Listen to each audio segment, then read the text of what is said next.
Corda, and thank you very much, Minister, for your statement and your opening remarks.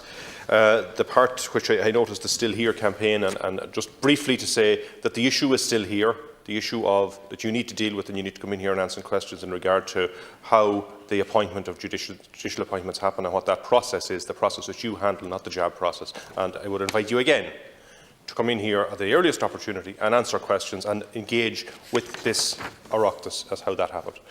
I move on. The issues that we have before us are very serious, and the problems that are across the whole country at the moment in regard to domestic violence and people living in fear is something that all of us are aware of. Most of us in political life over the years would have dealt with many people, many women mainly, unfortunately, who have been the victim of domestic violence and indeed sexual-based violence. And many of them are very fearful, and usually you find only come forward after years of suffering that abuse and that neglect and coercion.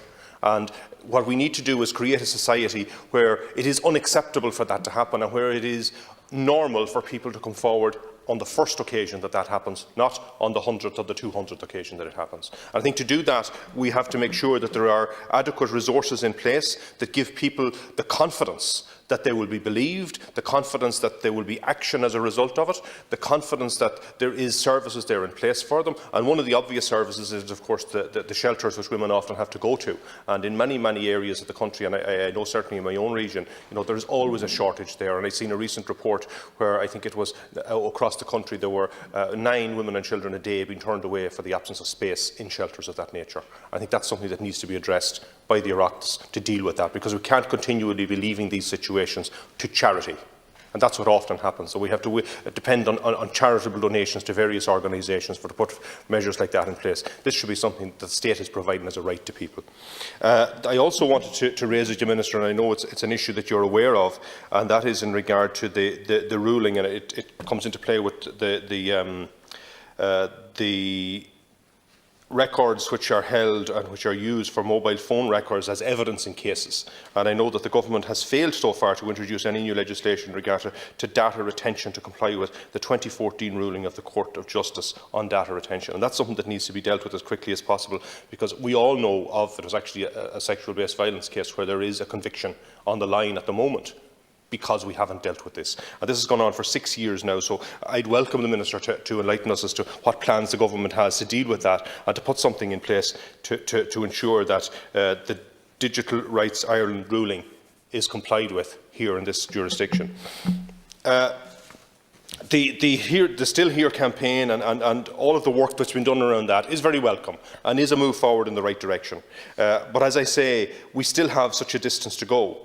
And I'm always reminded of the fact that I think it was last week that we had a report which stated that there was a whole number of cases where people were coming forward but were feeling that they didn't want to proceed, they didn't want to progress it any further. And the reason they didn't want to progress it any further is because they have seen all the data which has come back showing that so few cases are reported and so few cases are actually successful. They actually go the full route. And that's why people haven't got the confidence. And I think, Minister, we have to put all the effort in place to ensure that we deliver for people. One of the key things, I think, is the first engagement that often people have who are in domestic violence are with a member of An Garda Síochána. In many cases, they are excellent and they do a great job, but there are cases where they are not. And I think adequate training, not just for some Gardaí that specifically deal with this issue, but for all Gardaí, I think is one of the things that absolutely needs to happen as quickly as possible. And I believe that, the state has huge responsibilities around all of this. And unfortunately, the experience is that so many people have felt let down at the end of it all.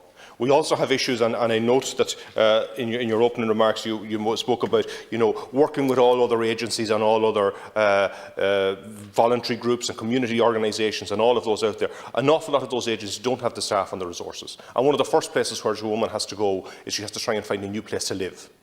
And very often they go to the local authority, and that's the first obstacle they come up to, is to even try and get on the housing list in these situations. And then when they do get on the housing list, knowing that there is no house available, that they've been told to go through the HAP process and to try and find rented accommodation, and sometimes the rented accommodation that they can find isn't safe for them to go to. And there needs to be, I think, a dedicated person in each local authority to deal with people who are working in those circumstances. So I know there's dedicated people in each local authority to deal with travellers, for instance. There should be the same to deal with people who are victims of domestic or sexual-based violence, to ensure that they do get access where they need it on the first time, and the first thing they need is a house, a place to live. If I pass on